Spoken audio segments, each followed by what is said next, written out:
Dr. Rania Masri is an Arab-American writer, human rights activist. She's an assistant professor at the University of Balamand in Lebanon.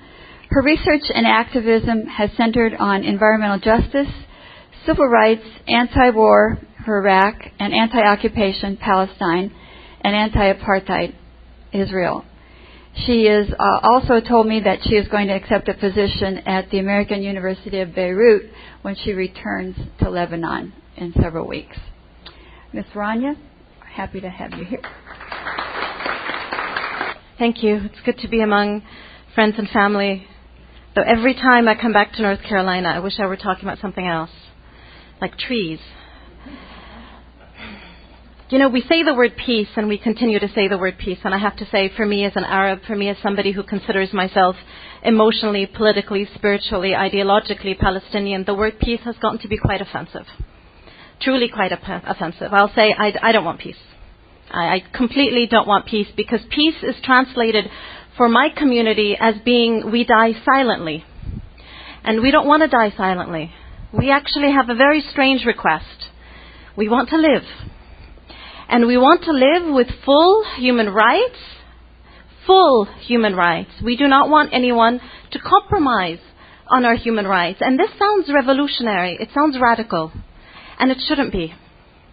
And when I say we want our full human rights, that's truly what it means. So when we look at what is actually happening in Gaza, what's happening in the West Bank, what's happening elsewhere, it's essential to realize that everything that has been happening to Gaza is simply exemplary of Zionism.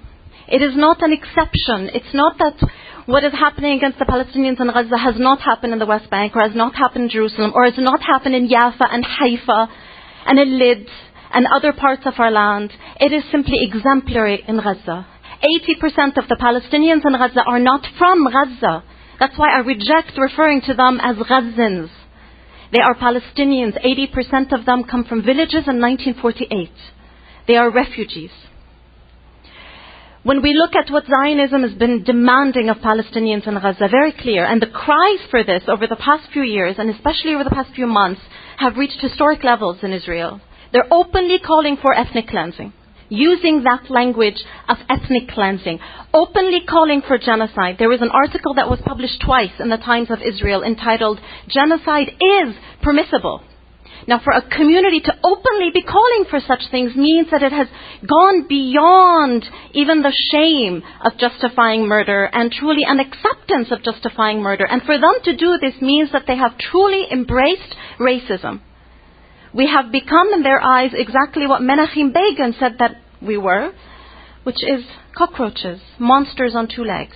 This is how much they have dehumanized Palestinians.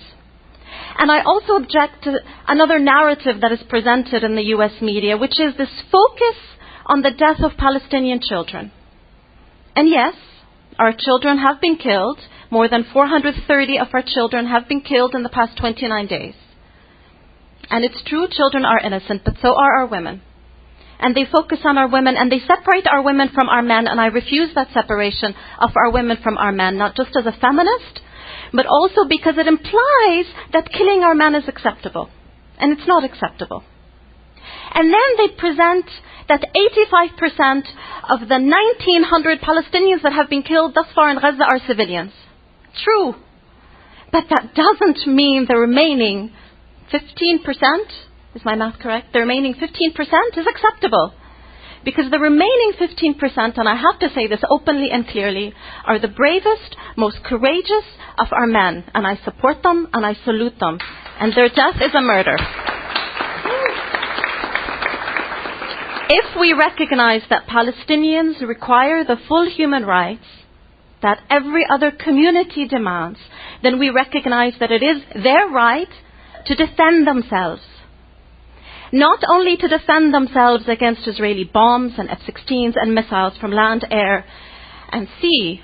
Not only that, but it becomes secondary, in my opinion, to talk about who launched what first. Did the rockets come from Gaza before or after the Israeli bombardment? Because even if the Palestinian resistance launched the first rockets, which they did not, but even if they did, it would not legally be a provocation. It would legally be a retaliation. We need to recognize that. It would be a retaliation because an occupied population has the right to use any means necessary according to international law to defend itself. So that includes launching rockets. So I will not apologize for those rockets. I will not apologize for the tunnels.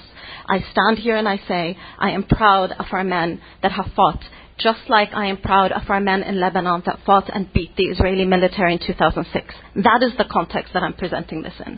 And that is the context that we need to strive for. And that is the context that the Palestinian resistance in Gaza have shown us. Because even though one of the objectives of the Israeli military was to break the Palestinian resistance, they failed in doing so, just as they failed to break the Lebanese resistance in 2006.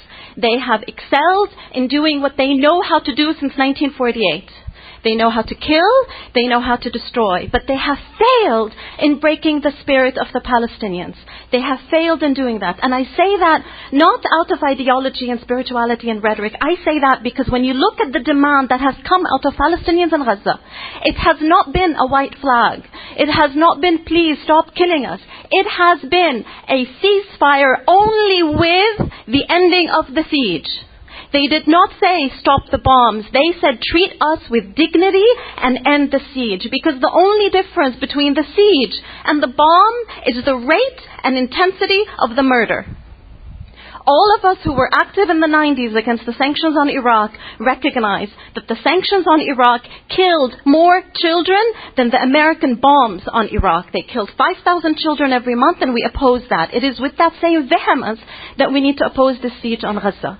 And we need to recognize that the siege on Gaza did not begin in 2005, nor in 2006. Gaza became fenced off, literally fenced off, in 1993. 1993. What happened in 1993, if anyone remembers? Oslo. The wall around Gaza was built before the apartheid wall in the West Bank. Before. Everything that we see happening to the Palestinians in Gaza has been happening to Palestinians in the West Bank and Palestinian citizens of Israel at the same time. They have also had their water cut off.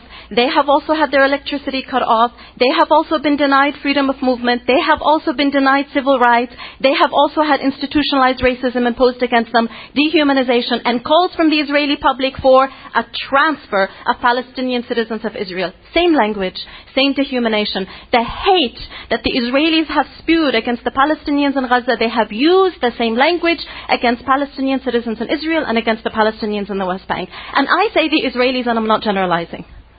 I wish I were generalizing and I could be accused of conducting stereotypes. 95% of the Israelis supported the offensive against the Gaza population. 95%.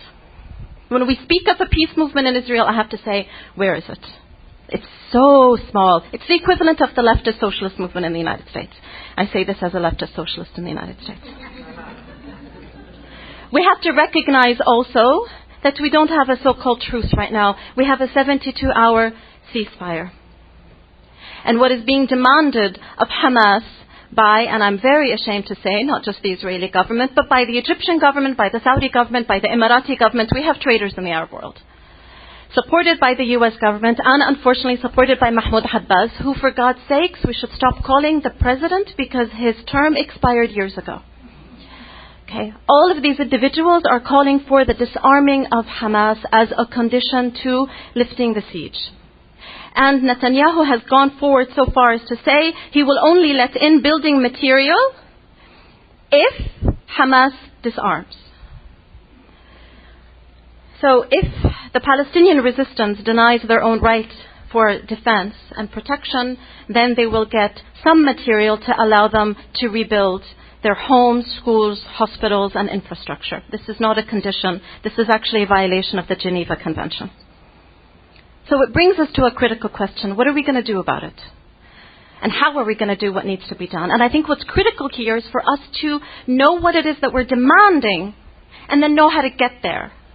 And we really, really need to demand the full human rights of the Palestinians, which means if the tables were turned, if we were actually the terrorists, and I'm using that word again legally, if we were actually the terrorists and we had destroyed the infrastructure in Israel and killed 1% of their population in 29 days, which is how many of us they have killed in Gaza, to 1%. Okay? What would have been the cry from the so-called international community? There'd be an uproar. Yeah. But somehow killing people of color is way cool. It's acceptable. We are demanding an arms embargo on the state of Israel. They are calling for disarming Hamas. I'm like, hell no. We first disarm the criminals. You don't disarm the defenders. So we're asking for an arms embargo on the state of Israel. And this may be asking too much, you say. No, I think this is the time. Because guess what happened in 24 hours? In 24 hours, we had the UK and Spain go, I don't feel comfortable selling weapons to the Israelis anymore.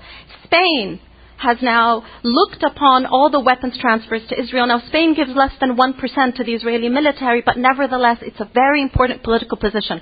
So asking for an arms embargo is not asking for the impossible, it's asking for the reasonable. We're also asking for sanctions to be placed on the state of Israel. Sanctions. They have committed crimes. They should pay. And again, is this asking too much? Well, earlier last week, the foreign minister from Finland said that sanctions against Israel must be on the table. It must be an option. Now, he said that during the bombardment, but it still should be an option, because if you kill 1,900 people, you should pay. You should pay. We're asking for criminals to be tried. That means we're asking for the International Criminal Court, and we're asking for the International Court of Justice. This is how we hold Israel accountable. This is how we protect the Palestinians from this happening in another 2 years. This is the fourth assault against Palestinians in Gaza in 9 years. The fourth. And each time it has gotten more intensive, each time it has gotten more barbaric, and each time the siege has been tightened on Gaza. So we're asking for the International Criminal Court, the arms embargo, and the sanctions. And by the way, when I say arms embargo, Amnesty International is asking for the same thing. Amnesty International is not that leftist, most radical and revolutionary of organizations. Again, these demands are getting to be more mainstream. We need to make them more mainstream. We also need to be meeting and protesting and getting as angry about the siege as we are angry about the weapons and the bombardment. We need to be as angry. That means the organization and the energy that you brought today, you need to magnify it to end the criminal siege on Gaza. And I say criminal because it has been defined by independent jurists who are part of the United Nations as criminal, as illegal. We need it to be removed unconditionally by land, air, and sea. That means the airport in Gaza needs to be rebuilt. I'm not going to depend on the Egyptians to get stuff into Gaza. I'm not going to depend on the Israelis to get stuff into Gaza. You know how many truckloads of food the Egyptians let past in 29 days? Truckloads. Truckloads. 4. We need to end the impunity that is afforded to the state of Israel. The impunity, I'll give you some examples here. The Palestinian Center for Human Rights opened 477 cases of criminal behavior. Most of them were tossed out. And Israel decided to give a 7-month prison sentence to one soldier who stole a credit card. And it decided to give a suspended sentence to soldiers who used children as human shields, and a suspended sentence to an individual for the misuse of a firearm that killed a woman. So theft of a credit card by the Israeli government is viewed as more damaging than the killing and the injuring of Palestinian souls. We need to reaffirm something very critically in our language. We are not Gazans. We are not West Bankers. We are Palestinians. That means Gaza is part of Palestine. That means everything that the Israelis are doing in Gaza, they are doing elsewhere. We need to affirm it in our language. And when we affirm it in our language, we clarify what we want. That means we are not only asking for an end of the criminal siege, we're asking for an end of the occupation in totality. An end of all the occupation, which includes Jerusalem, because Jerusalem is under occupation. We're also asking for an end of apartheid. And I use that word again, not out of vehemence, like we use a lot of words, but legally, there is something called a crime of apartheid. And I want to tell you exactly how we define the crime of apartheid. It is defined as having policies that, quote, have the purpose of establishing and maintaining domination by one racial group or persons over any other racial group or persons, and systematically oppressing them, in particular by means such as